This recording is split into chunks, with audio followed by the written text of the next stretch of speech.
Chapter 12. Environment, Time, Harmony, and Caution. I now have a better understanding of the potentialities of adversity and failure. You may go ahead now with your description of the next of the 7 principles. What is your next principle? The next principle is environmental influence. Go ahead and describe the working principle of environmental influences as a determining factor in human destinies. Environment consists of all the mental, spiritual, and physical forces which affect and influence human beings. What connection, if any, is there between environmental influences and hypnotic rhythm? Hypnotic rhythm solidifies and makes permanent the thought habits of human beings. Thought habits are stimulated by environmental influences. In other words, the material on which thoughts are fed comes from one's environment.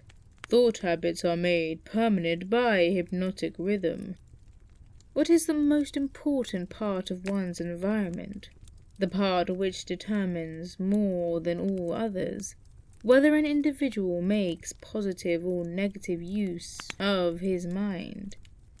The most important part of one's environment is that created by his association with others. All people absorb and take over, either consciously or unconsciously, the thought habits of those with whom they associate closely. Do you mean by this that constant association with a person whose thought habits are negative influences one to form negative thought habits? Yes, the law of hypnotic rhythm forces every human being to form thought habits which harmonize with the dominating influences of his environment, particularly that part of his environment created by his association with other minds. Then it is important that one select one's close associates with great care? Yes, one's intimate associates should be chosen with as much care as one chooses the food with which he feeds his body, with the object always of associating with people whose dominating thoughts are positive, friendly, and harmonious. Which class of associates has the greatest influence upon one? One's partner in marriage and in the home, and one's associates in his occupation. After that come close friends and acquaintances. Casual acquaintances and strangers have but little influence on one. Why does one's partner in marriage have so great an influence upon one's mind? Because the relationship of marriage brings people under the influence of spiritual forces of such weight that they become dominating forces of the mind. How may environmental influences be used to break the grip of hypnotic rhythm? All influences which establish thought habits are given permanency through the law of hypnotic rhythm. One may change the influences of his environment so that the dominating influences are either positive or negative, and the law of hypnotic rhythm will make them permanent, unless they are changed through one's habits of thought. Stating this truth in another way, one may submit himself to any environmental influence desired, whether positive or negative, and the law of hypnotic rhythm will make the influence permanent when it assumes the magnitude of thought habit. Is that the way the law works? That is correct. Be careful of all forces which inspire thought. Those are the forces which constitute environment and determine the nature of one's earthly destiny.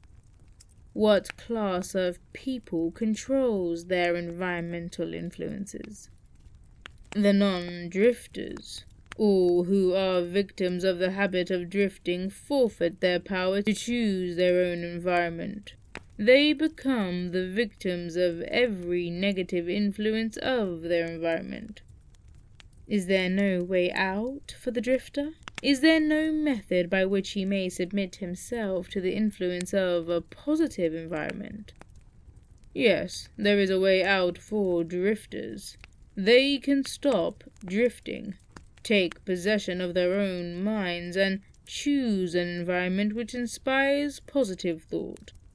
This they may accomplish through definiteness of purpose. Is that all there is to the act of eliminating the habit of drifting? Is the habit only a state of mind?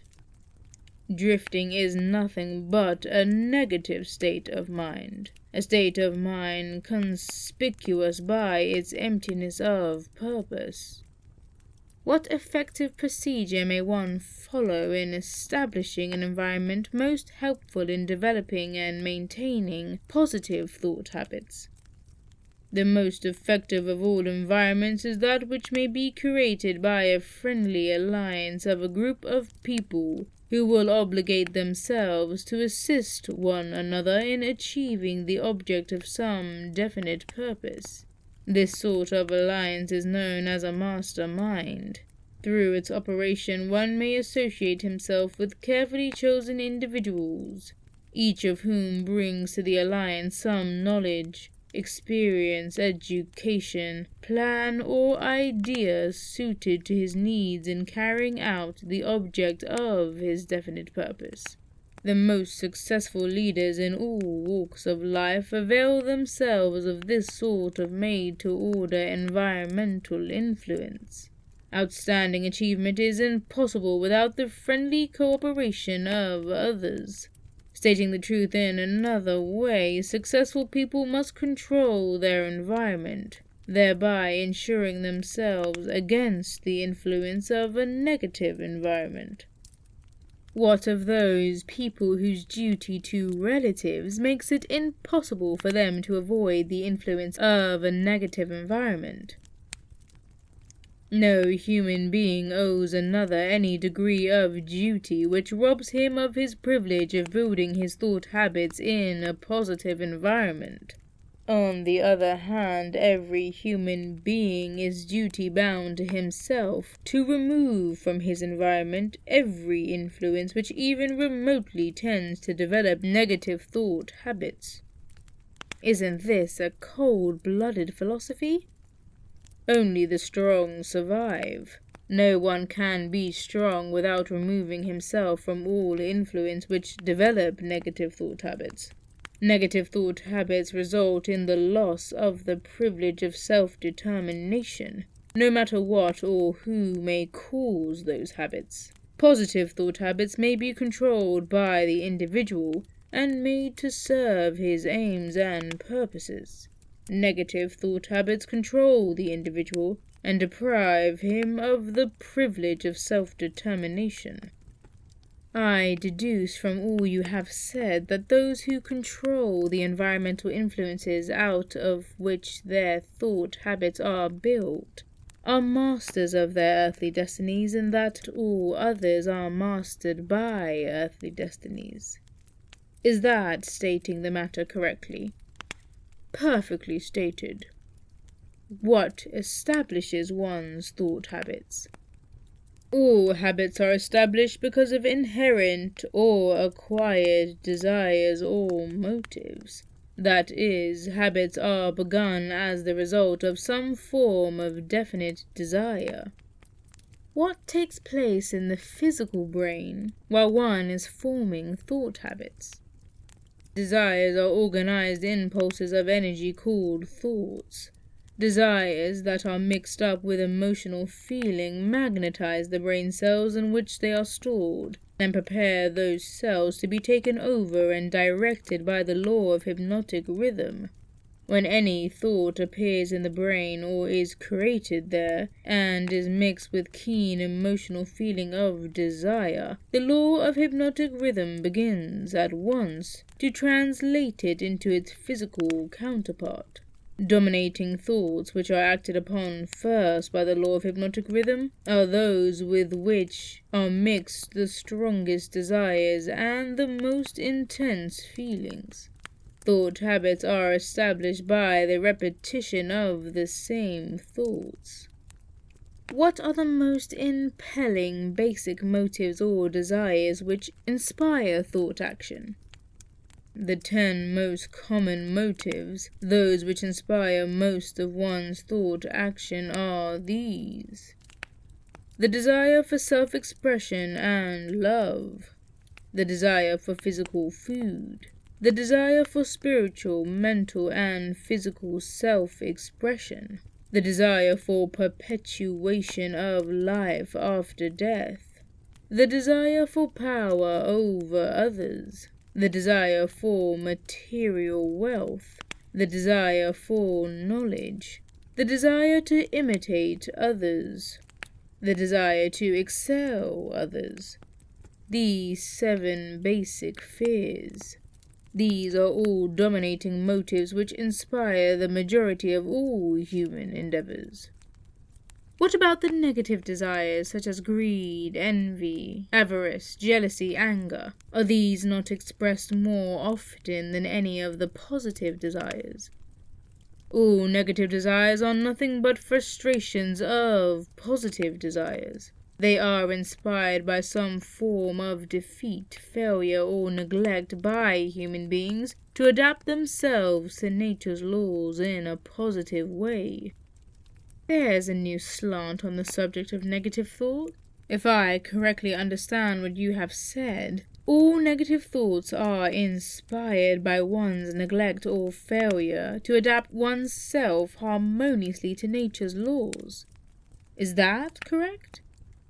That is exactly correct. Nature will not tolerate idleness or vacuums of any sort.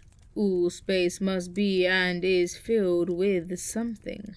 Everything in existence, of both a physical and a spiritual nature, must be and is constantly in motion. The human brain is no exception. It was created to receive, organize, specialize, and express the power of thought. When the individual does not use the brain for the expression of positive, creative thoughts, nature fills the vacuum by forcing the brain to act upon negative thoughts. There can be no idleness in the brain. Understand this principle and you will come into a new and important understanding of the part environmental influences take in the lives of human beings. You will better understand also how the law of hypnotic rhythm operates, it being the law which keeps everything and everyone constantly moving through some form of expression of either negative or positive principles. Nature is not interested in morals as such. She is not interested in right and wrong. She is not interested in justice and injustice. She is interested only in forcing everything to express action according to its nature. That is an enlightening interpretation of nature's ways. To whom may I turn for corroboration of your claims? To men of science, to the philosophers, to all accurate thinkers, lastly to the physical manifestations of nature herself. Nature has no such thing as dead matter. Every atom of matter is constantly in a state of motion. All energy is constantly in motion. There are no dead voids anywhere. Time and space are literally manifestations of motions of such swiftness that it could not be measured by human beings. Alas, one is forced to the conclusion, from what you say, that these sources of dependable knowledge are shockingly limited. The developed sources of knowledge are limited. Every normal adult human brain is a potential gateway to all the knowledge there is throughout the universes. Every normal adult brain has within its mechanism the possibility of direct communication with infinite intelligence, wherein exists all the knowledge that is or can ever be. Your statement leads me to believe that human beings may become all they have attributed to what they call God. Is that what you mean? Through the law of evolution, the human brain is being perfected to communicate at will with infinite intelligence. The perfection will come through organized development of the brain, through its adaptation to nature's laws. Time is the factor which will bring perfection. What causes cycles of recurring events, such as epidemics of disease, business depressions, wars, and crime waves? All such epidemics in which great numbers of people are similarly affected are caused by the law of hypnotic rhythm, through which nature consolidates thoughts of a similar nature and causes those thoughts to be expressed through mass action. Then the Great Depression was put into motion because great numbers of people were influenced to release thoughts of fear. Is that correct? Perfectly.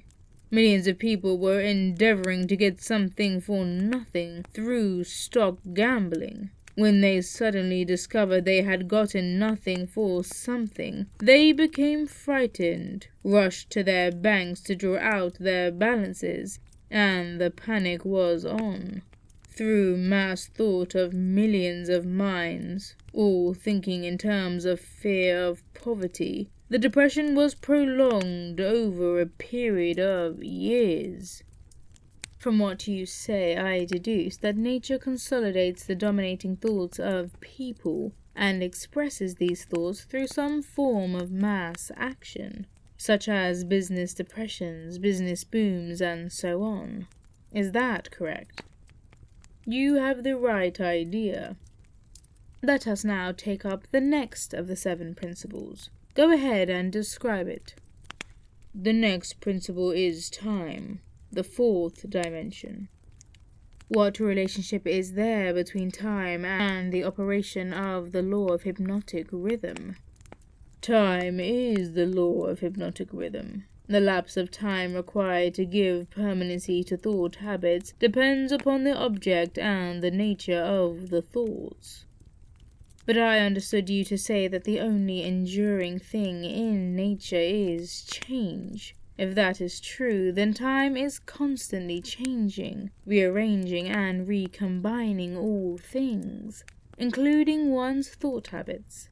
How, then, could the law of hypnotic rhythm give permanency to one's thought habits?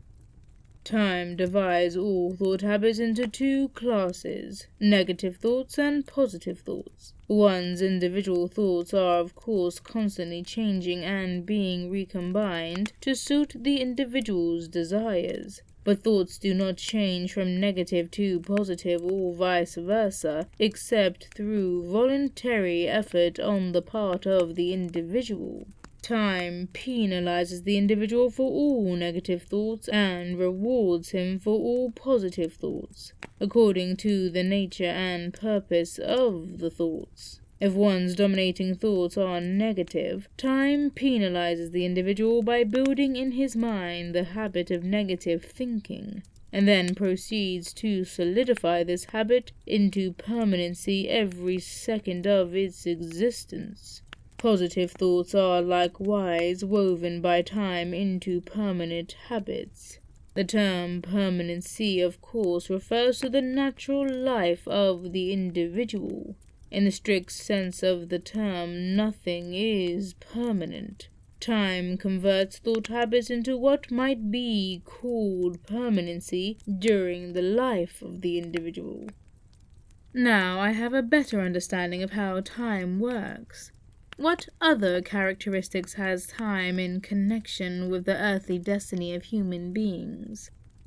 Time is nature's seasoning influence through which human experience may be ripened into wisdom. People are not born with wisdom, but they are born with the capacity to think, and they may, through the lapse of time, think their way into wisdom. Do youths ever possess wisdom?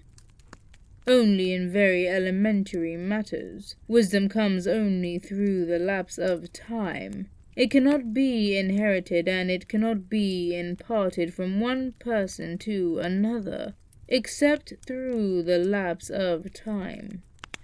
Does the lapse of time force an individual to acquire wisdom? No. Wisdom comes only to non-drifters who form positive thought habits as a dominating force in their lives. Drifters and those whose dominating thoughts are negative never acquire wisdom except of a very elementary nature. From what you say, I infer that time is the friend of the person who trains his mind to follow positive thought habits, and the enemy of the person who drifts into negative thought habits. Is that correct? That is precisely true. All people can be classified as drifters and non-drifters. Drifters are always at the mercy of the non-drifters, and time makes this relationship permanent.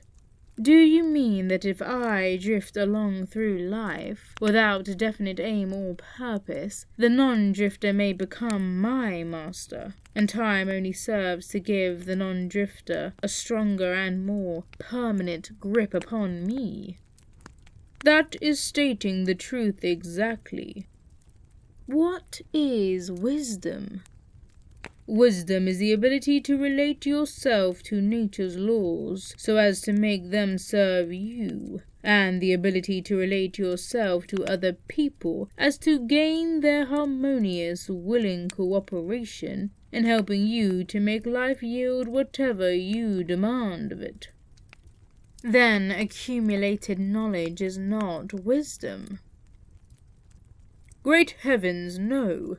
If knowledge were wisdom, the achievements of science would not have been converted into implements of destruction. What is needed to convert knowledge into wisdom? Time, plus the desire for wisdom. Wisdom is never thrust upon one. It is acquired, if at all, by positive thinking, through voluntary effort. Is it safe for all people to have knowledge? It is never safe for anyone to have extensive knowledge without wisdom. What is the age at which most people who acquire wisdom begin to acquire it? The majority of people who acquire wisdom do so after they have passed the age of 40. Prior to that time, the majority of people are too busy gathering knowledge and organizing it into plans to spend any effort seeking wisdom. What circumstance of life is most apt to lead one to acquire wisdom? Adversity and failure. These are nature's universal languages through which she imparts wisdom to those who are ready to receive it. Do adversity and failure always bring wisdom? No, only to those who are ready for wisdom and have voluntarily sought it. What determines one's readiness to receive wisdom? Time and the nature of one's thought habits. Is newly acquired knowledge the same as time-tested knowledge? No, knowledge tested through the lapse of time is always superior to that which has been newly acquired.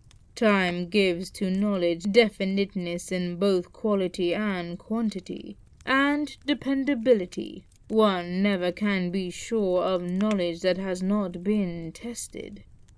What is dependable knowledge?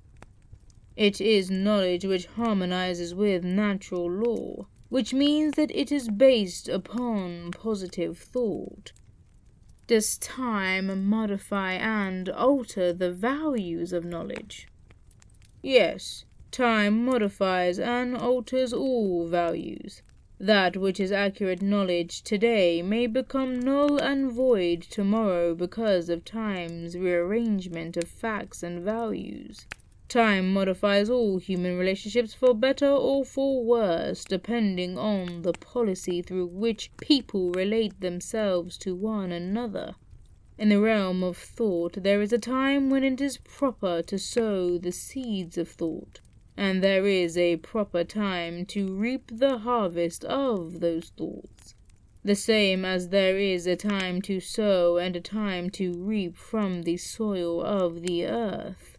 Without the proper measurement of time between the sowing and the reaping, nature modifies or withholds the rewards of the sowing. Go ahead now and describe the last 2 of the 7 principles. The next principle is harmony. Throughout nature one may find evidences that all natural law moves in an orderly manner, through the law of harmony. Through the operation of this law, nature forces everything within the range of a given environment to become harmoniously related. Understand this truth, and you will catch a new and more intriguing vision of the power of environment. You will understand why association with negative minds is fatal to those seeking self-determination. Do you mean that nature voluntarily forces human beings to harmonize with the influences of their environment? Yes, that is true. The law of hypnotic rhythm forces upon every living thing the dominating influences of the environment in which it exists. If nature forces human beings to take on the nature of the environment in which they live, what means of escape are available to people who find themselves in an environment of poverty and failure, but desire to escape? They must change their environment or remain poverty-stricken. Nature permits no one to escape the influences of his environment. However, nature, in her abundance of wisdom, has given to every normal human being the privilege of establishing his own mental, spiritual, and physical environment. But once he establishes it, he must become part of it. This is the inexorable working of the law of harmony. In a business association, for example, who establishes the dominating influence that determines the rhythm of the environment? The individual or individuals who think and act with definiteness of purpose. Is it as simple as that? Yes. Definiteness of purpose is the starting point from which an individual may establish his own environment. I do not seem to follow your reasoning. The entire world is torn with warfare and business depressions and other forms of strife which represent about everything except harmony. Nature does not seem to be forcing people to harmonize with one another. How do you explain this inconsistency? There is no inconsistency. The dominating influences of the world are, as you say, negative. Very well. Nature is forcing human beings to harmonize with the dominating influences of the world environment. Manifestations of harmony may be either positive or negative. For example, a group of men in prison may, and they generally do, think and act in a negative manner. But nature sees to it that the dominating influence of the prison is impressed upon every individual in it. A group of poverty-stricken people in a tenement house may fight among themselves and apparently resist all forms of harmony. But nature forces each of them to become a part of the dominating influence of the house in which they live.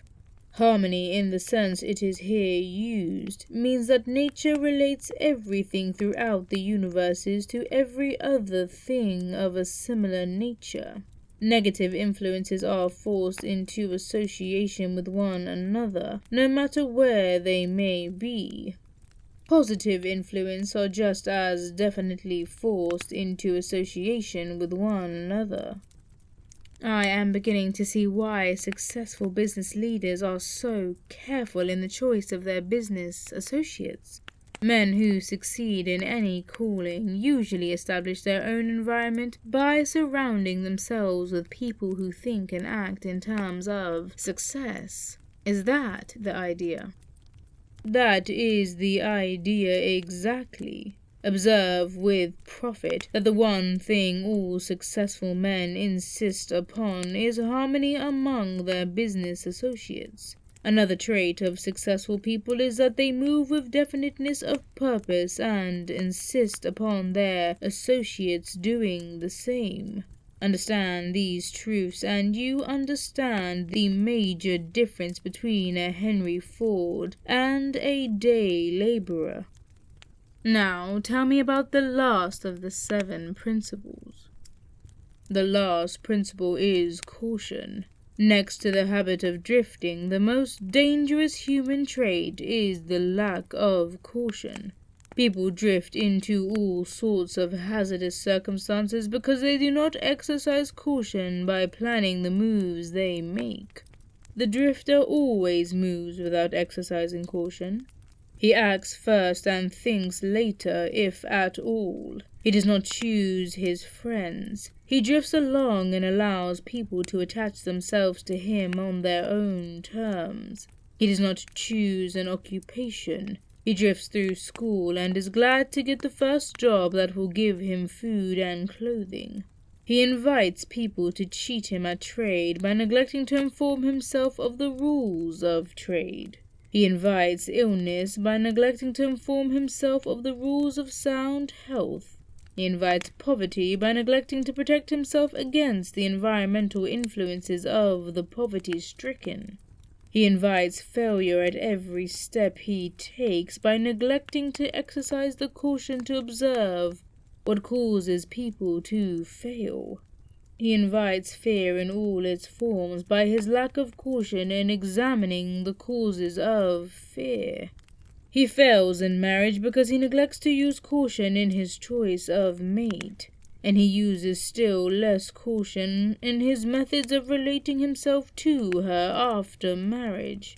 He loses his friends or converts them into enemies by his lack of caution in relating himself to them on the proper basis. Are all people lacking in caution?